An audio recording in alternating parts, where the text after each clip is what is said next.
अस्सलामुअलैकुम। तो कैसे हो नाजरीन। तो इस वीडियो में हम आप लोगों को एक वाक़या सुनाने जा रहे हैं जिसमें हम आप लोगों को बताएंगे कि उस्ताद का एहतराम क्यों ज़रूरी है। तो पिकासो पिकासो स्पेन में पैदा होने वाला एक बहुत ही मशहूर मुसव्विर था। इसकी पेंटिंग्स पूरी दुनिया में करोड़ों और अरबों रुपए पर बिक रही थी। एक दिन जब वो सड़क पर जा रहा था तो एक औरत की नज़र पिकासो पर पड़ी और इत्तेफाक से पिकासो को उस औरत ने पहचान लिया। वो औरत भागकर पिकासो के पास आई और कहने लगी, जनाब मैं आपकी बहुत बड़ी फ़ैन हूँ, मुझे आपकी पेंटिंग्स बहुत ज़्यादा पसंद है, क्या आप मेरे लिए भी पेंटिंग्स बना सकते हैं। पिकासो मुस्कुराया और बोला, मैं यहाँ खाली हाथ आया हूँ, मेरे पास कोई औजार नहीं है, मैं फिर कभी तुम्हारे लिए पेंटिंग बनाऊंगा। लेकिन औरत अब जिद कर रही थी। उसने कहा, मुझे अभी एक पेंटिंग बना के दो, मैं आपको नहीं बता सकती कि हम दोबारा कब मिलेंगे।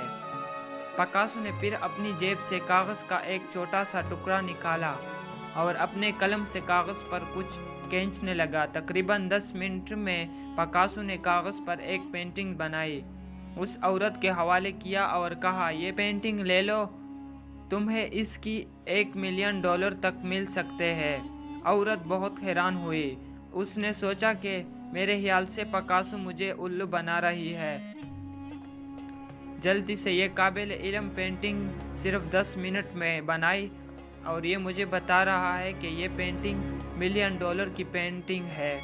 लेकिन एक लफ्ज़ कहे बगैर उसने पेंटिंग उठाई और खामोशी से घर आ गई।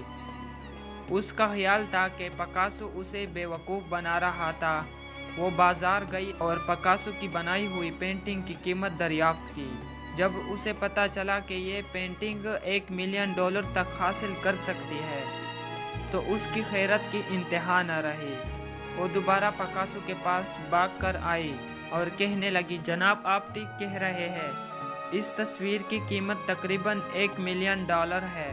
पिकासो मुस्कुराया और बोला, मैं पहले ही बता चुका हूँ। औरत ने कहा, जनाब क्या आप मुझे अपना शागिर्द बना सकते हैं, मुझे पेंटिंग करना सिखाए। मेरा मतलब कि जिस तरह आपने 10 मिनट में $1 मिलियन की पेंटिंग बनाई है, मैं 10 घंटे में पेंटिंग बना सकती हूँ। पिकासो मुस्कुराया और बोला, ये पेंटिंग जो मैंने 10 मिनट में बनाई है, इसे सीखने में मुझे 30 साल लगे। मैंने अपनी ज़िंदगी की 30 कीमती साल इस काम में गुजारे हैं।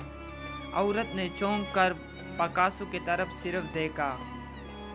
इससे मालूम होता है कि जो मैंने आपको ये वाक़या सुनाया है, ये उस्ताद की तरफ ज़्यादा इशारा करती है। उस्ताद के एक एक जुमले के पीछे उसकी कई सालों की मेहनत होती है। बस ये माशरा समझता है कि उस्ताद ने सिर्फ बोलना ही है। ये नहीं बोलना चाहिए कि आज दुनिया में जितने लोग बावकार अहदों पर फाइज है, किसी न किसी उस्ताद की वजह से इस मकाम तक पहुँचे हैं। अगर आप भी उस्ताद की तनख्वाह को मुफ्त समझते हैं तो एक वक्त में 40 मिनट की मुयस्सर पामानी लेक्चर दे दे। आपको फौरी तौर पर एहसास हो जाएगा कि उस्ताद की कितनी अहमियत होती है। अगर आपने अभी तक चैनल को सब्सक्राइब नहीं किया है तो चैनल को सब्सक्राइब करो, बेल आइकन पर साथ में क्लिक करो।